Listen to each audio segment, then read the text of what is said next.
He said a person's right to life means his right to have the free and unrestricted use of all the things which may be necessary to his fullest mental, spiritual, and physical unfolding. In other words, his right to be rich.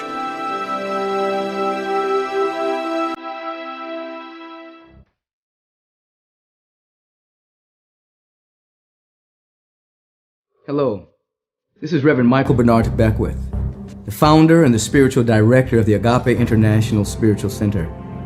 And I'm so honored and grateful that my dear friend Bob Proctor has asked me to introduce this program, The Secret Science of Getting Rich.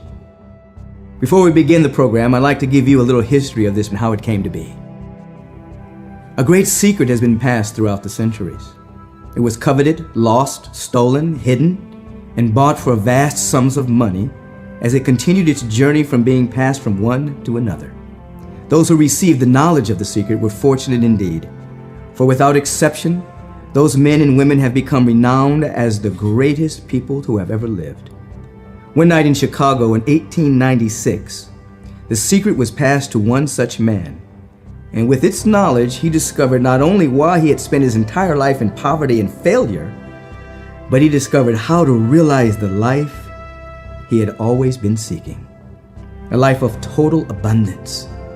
That night, his life changed forever.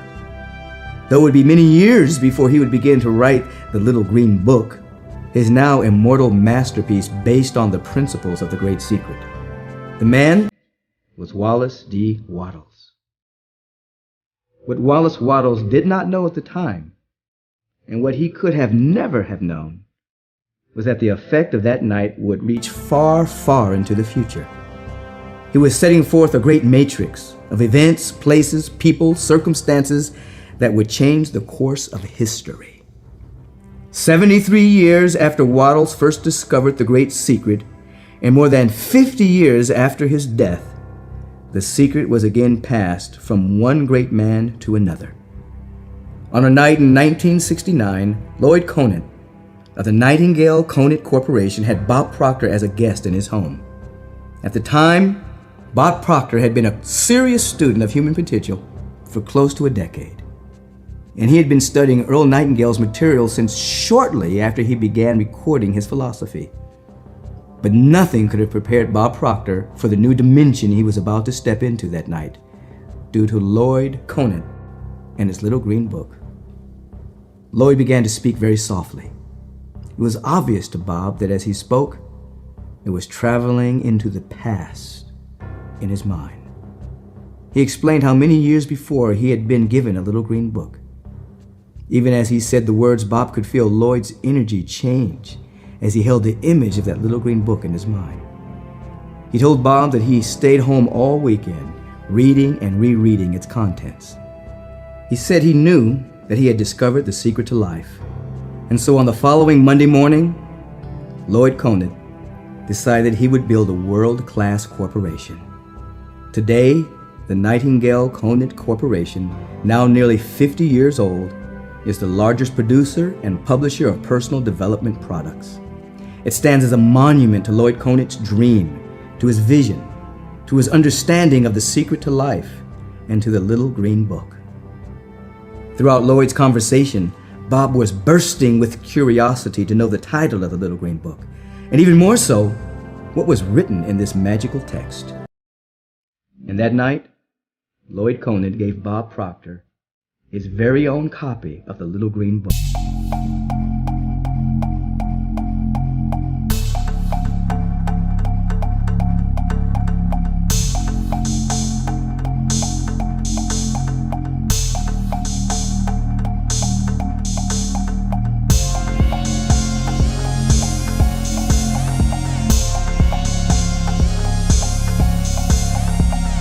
To America. The seminars have assisted companies to increase their business by hundreds of millions of dollars each year. The ideas and exercises in these recorded and live seminars have directed many thousands of individuals to lead richer, brighter lives. Understanding the Little Green Book and the secret to life has enabled Bob to mentor educators, psychiatrists, medical doctors, senior executives from multinational corporations, and students and salespeople. He has also reached millions with his #1 bestseller, You Were Born Rich. Without exception, every one of these individuals can see and enjoy a brighter future because of their new awareness. Realizing the impact The Secret can have on a person's life caused Bob to be totally committed to teaching these concepts for the rest of his stay on the planet. 35 years after Bob Proctor was given the Little Green Book that changed his life, and more than 100 years after Wattles first discovered The Secret on the other side of the world in Australia, The Secret again passed into new hands.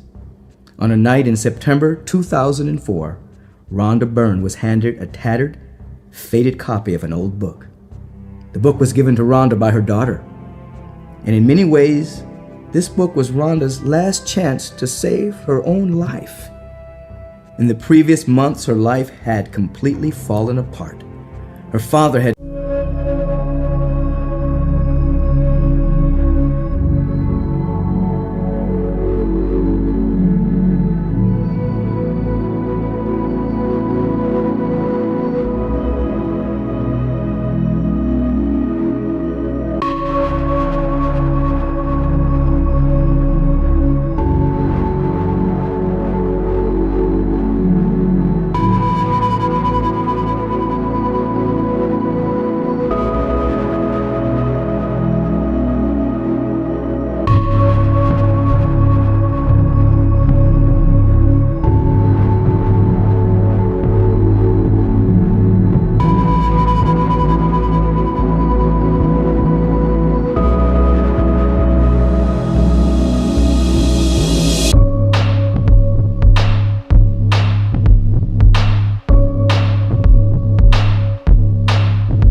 and life changed forever.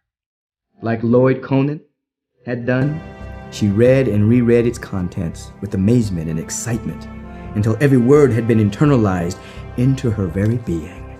And like magic, her whole life began to turn around. With the knowledge of the truth of life within her, Rhonda immediately embarked on a new journey and a new mission. For with Wattles' words, Rhonda had come to know absolutely what she had been born to do. She was going to take The Secret to the world. 9 months later, in early July 2005, Rhonda Byrne was sitting on an airplane bound for the United States of America. In a few days, her entire production crew would also arrive from Australia, ready to interview the teachers for a film known simply as The Secret.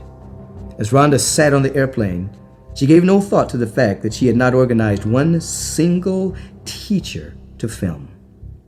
She simply trusted that by using the knowledge of The Secret, the perfect teachers would appear to help her realize her vision of bringing joy to millions. On a flight from Australia to the United States, Rhonda Byrne carried one book on board the airplane with her. She read that book from cover to cover. The book was called You Were Born Rich, and it was written by a man called Bob Proctor. In that same month of July 2005, Bob Proctor went on a 2-day trip to Aspen, a city he had not visited for some years. Not long after he arrived, Bob was contacted by an Australian production company called Prime Time Productions. They simply asked if he would do an interview for a film they were in the process of shooting. The film was called The Secret. Despite knowing little else about it, Bob immediately felt that this was something he was supposed to do. The only problem was his schedule was already filled up for some time. And even though one of his commitments had just canceled, he was in Aspen. But in an almost unbelievable twist of fate, and the final step in a matrix of events that spanned more than a century, Rhonda and the Secret team were already in Aspen. And so the very next day, Rhonda Byrne and Bob Proctor met for the first time, and the rest is history. The release of The Secret feature film marks an important moment for humankind.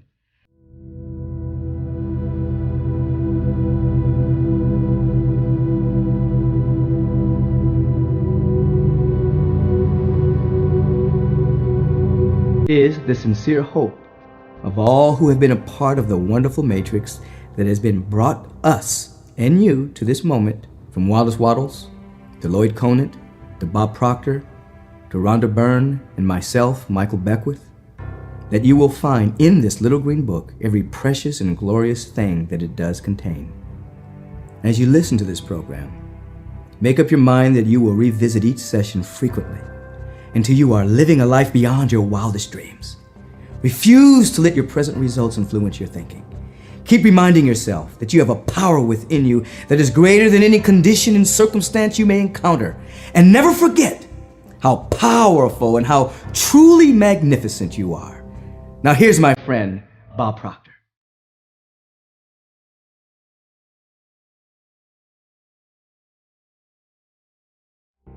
There's been a number of people that have had a profound impact on my life, but there's two in particular, Rhonda Byrne and Lloyd Conant.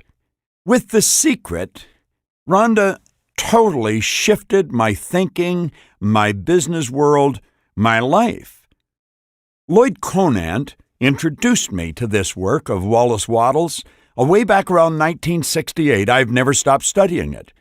With The Secret and The Science of Getting Rich, I honestly believe this is going to change the consciousness of the entire world. The world is waking up. They're waking up in great numbers. The Secret is impacting their life.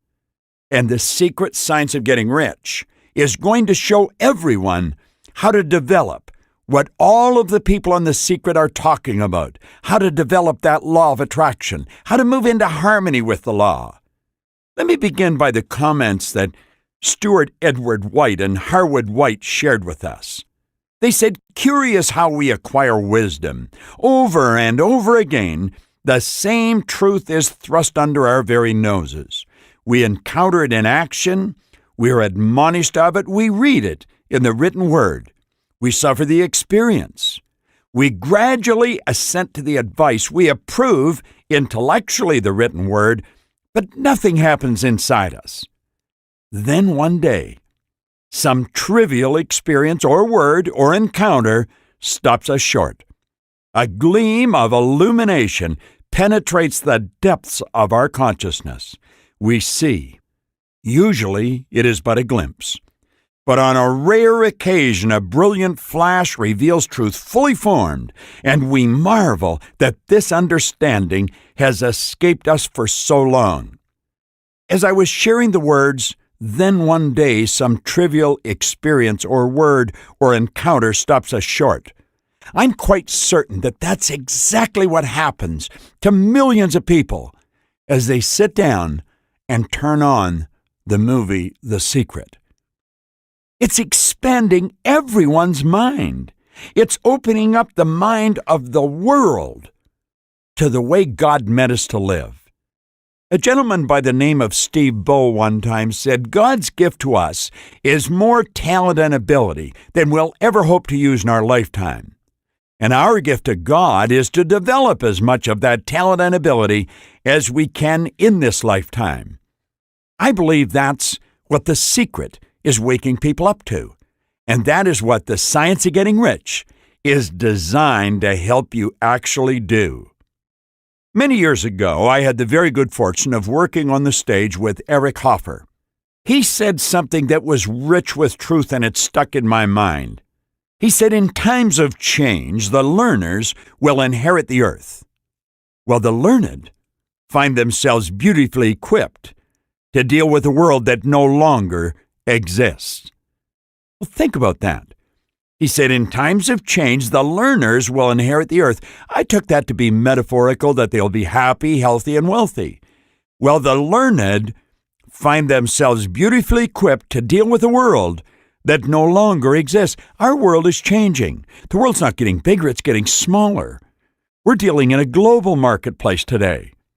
It's not uncommon for people to talk a number of times a day from opposite sides of the globe.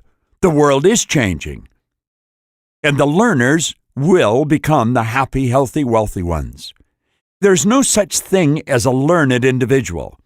There's no such thing as an educated individual. Education comes from the Latin educo, meaning to educe, to develop, or to draw out from within. So learning is not hammering information into our head. It's becoming aware of what's already inside of us. Now, Hoffer also said, to learn, you need a certain degree of confidence, not too much and not too little. If you have too little confidence, you'll think you can't learn. If you have too much, you'll think you don't have to learn. You know, it's conceivable as you sit and watch The Secret that you might think that there's some emotional or capricious God has blessed the people in that movie with something that you haven't got. But that's not the way it is. The whole idea of the movie is to make you aware that what each one of us on that movie are talking about, you have. And it's just simply a matter of becoming aware of it. It's like the Whites said, then one day some trivial experience. And it's going to be something small. And it may just be a flash, but I can assure you, if you will study this program like I've studied it, like many other people have studied it, you're going to find that your world is going to start to change. It's almost like looking through a pair of binoculars and you're bringing things into focus. And every time you think it's crystal clear and you just shift it a bit, it becomes clearer. You have infinite potential. There's no end to what you're capable of doing. And the beautiful truth is, this program is going to help you bring that potential to the surface and begin living the rich life. All the way through The Science of Getting Rich, Wallace D. Wattles reminds us that you don't get rich by doing certain things. You get rich by doing things in a certain way. That certain way is what Rhonda really grasped in the film The Secret. See, Rhonda Byrne was illuminated. She studied this book, and a gleam of illumination penetrated the depths of her consciousness, and she was inspired to share this with the world, which she's doing. And it's growing so rapidly, but you've got it in your hands, and now you've got the material in your hands to learn how to move into harmony with those laws. If you go and stand in front of the mirror, you will see a reflection of your body, but you will not see a reflection of yourself. That's your body. That's the house you live in. Your body is a molecular structure. It's a mass of molecules at a very high speed of vibration. If you're going to change the results in your life, you're going to have to go inside. You're going to have to begin tapping into your mind. And you know, way back around 1934, there was a doctor, Thurman Fleet, who became aware that we're approaching people the wrong way. He was involved in the healing arts, and he had a tremendous desire to help people understand what holistic health was all about. That's dealing with the whole person, the spiritual being, the intellectual being, and the physical being. And he said, what we're really doing is treating symptoms when we're dealing with the physical. And he said, we have to work with the higher side. We have to begin working with the mind. Now, he said, we've got a basic problem here. No one has ever seen the mind.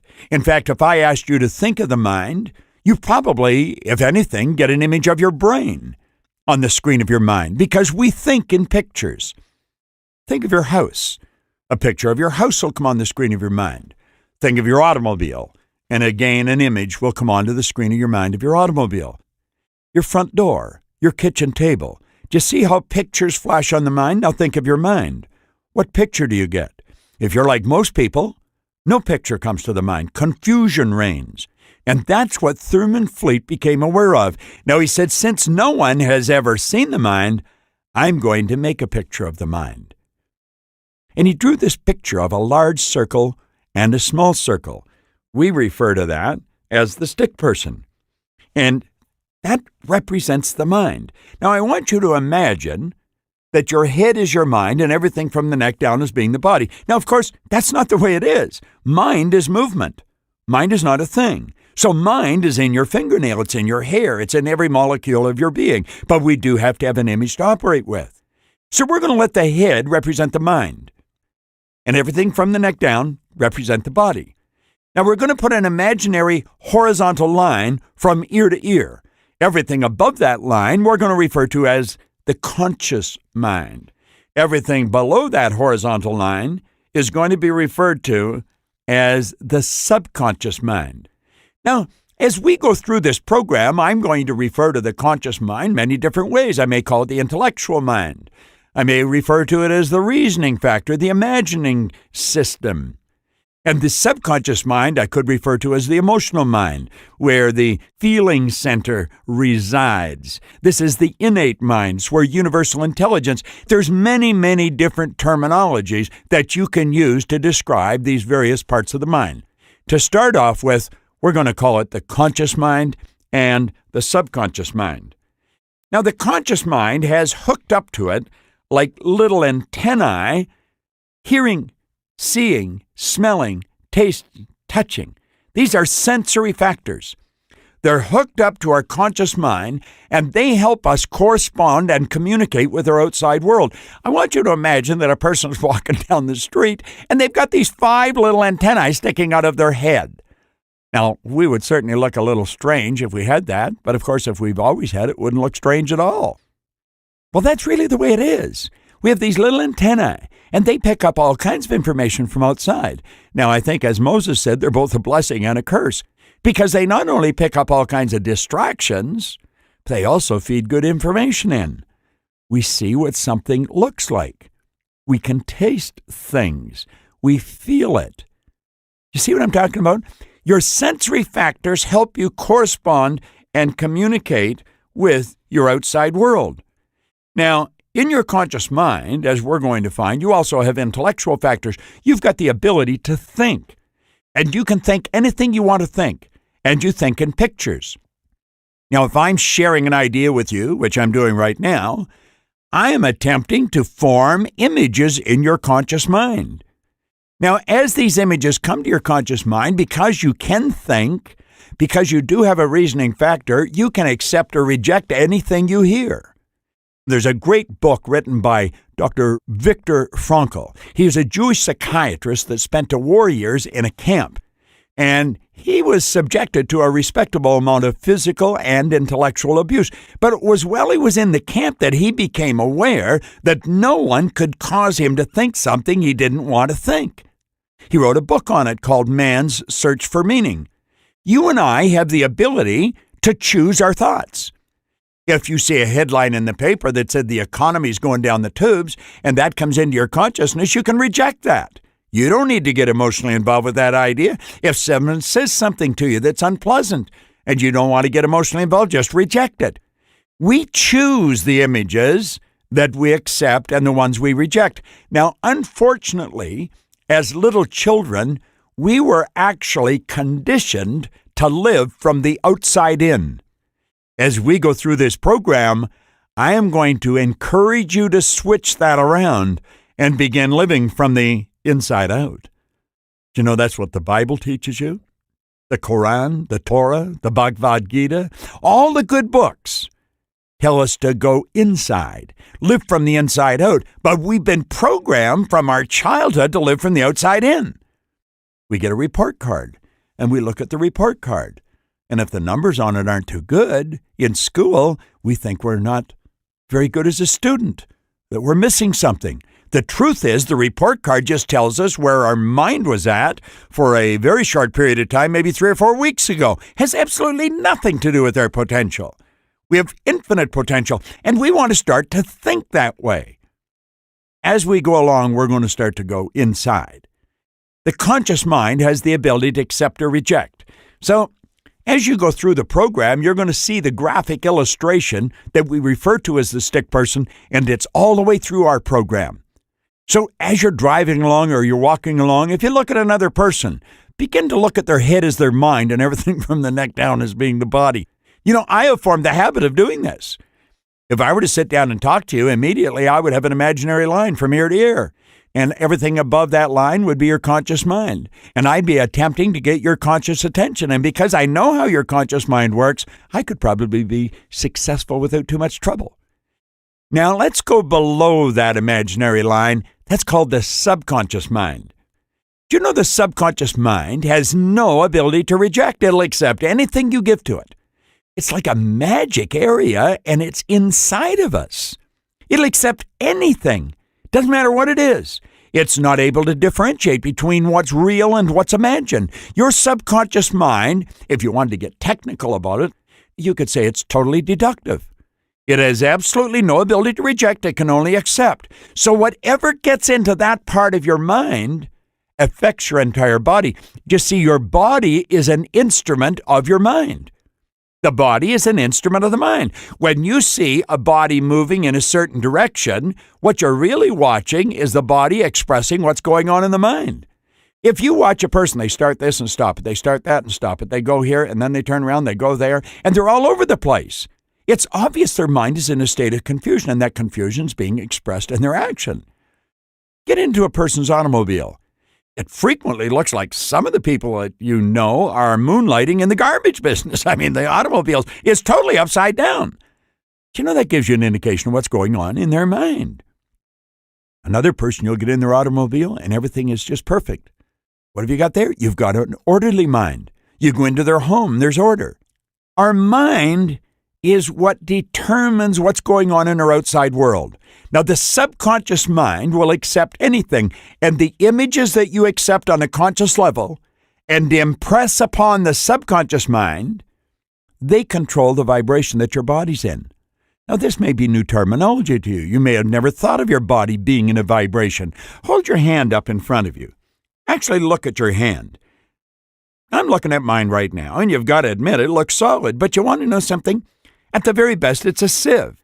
It is a mass of molecules and a very high speed of vibration. And you know that you've got the ability to alter the vibration it's in?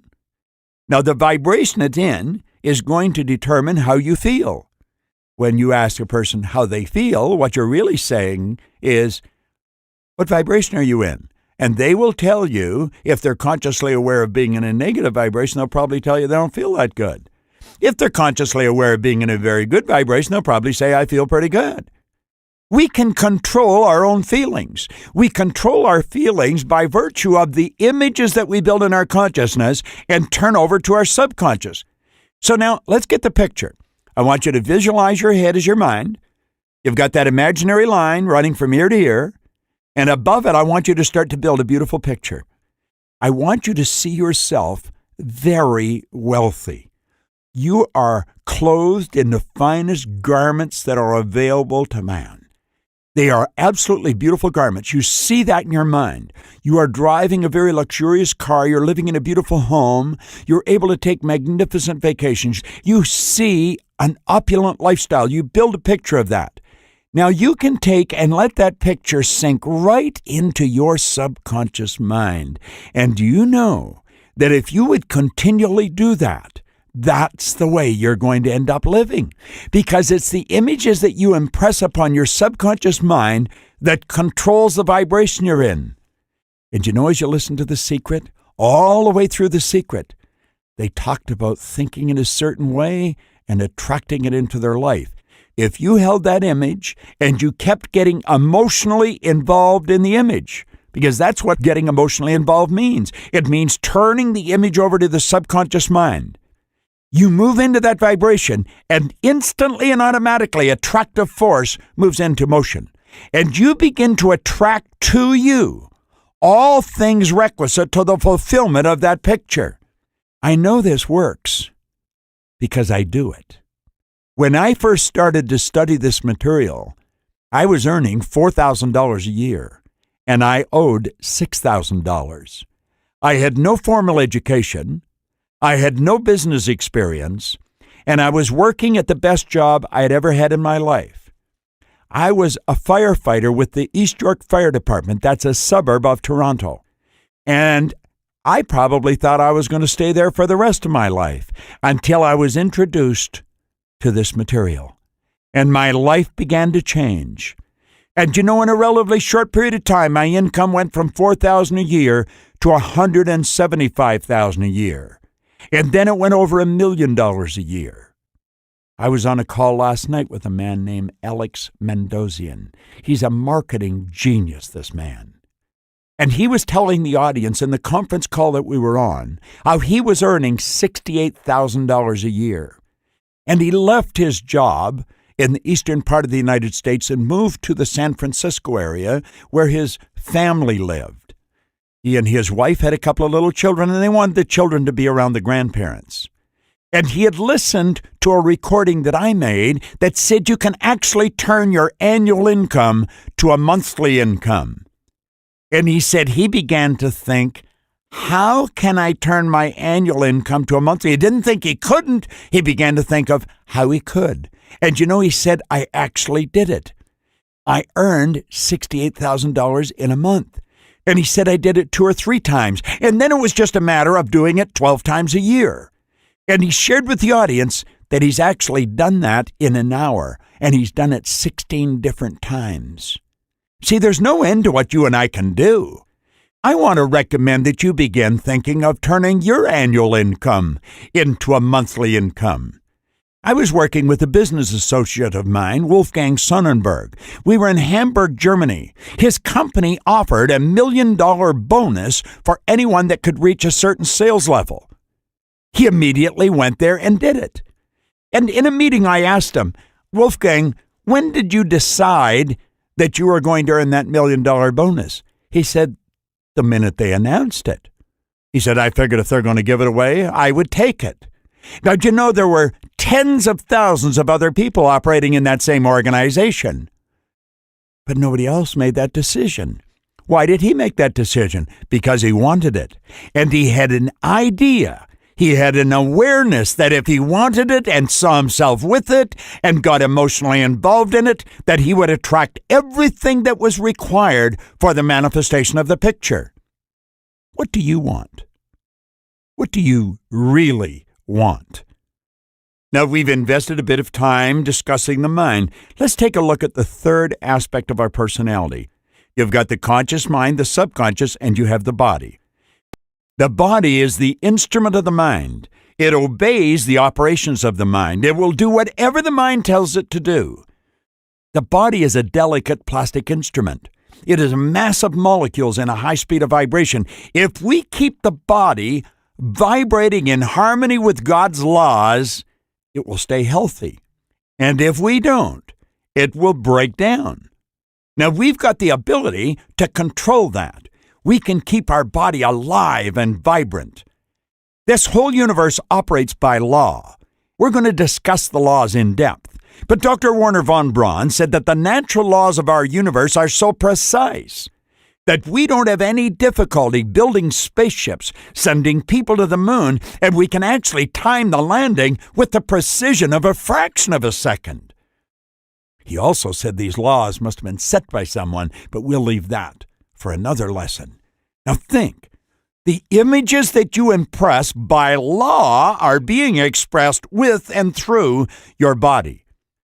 Now I want you to notice that there's a 4-step process here, and we want to get all 3 parts of our personality working in harmony by following these 4 steps. Number 1 is thoughts.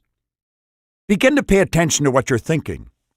Number 2, you internalize those thoughts and you create a feeling. Make sure you're feeling good about everything you do. Number 3, those feelings are expressed in actions. Pay attention to your actions. Do everything you're doing as well as you can possibly do it. And number 4 is results. Pay attention to your results. And understand this, you are in control of your results. Do you see, when I first began to study this, as I've already mentioned, I was unhappy, I was sick, and I was broke. I thought somebody else was the cause of my results. I was a victim. Victims lose. Victims never learn that they are in control of their results.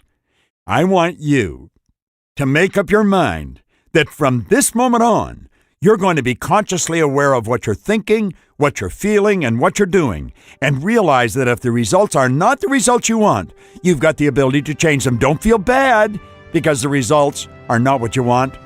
Feel good that you're aware that you can change.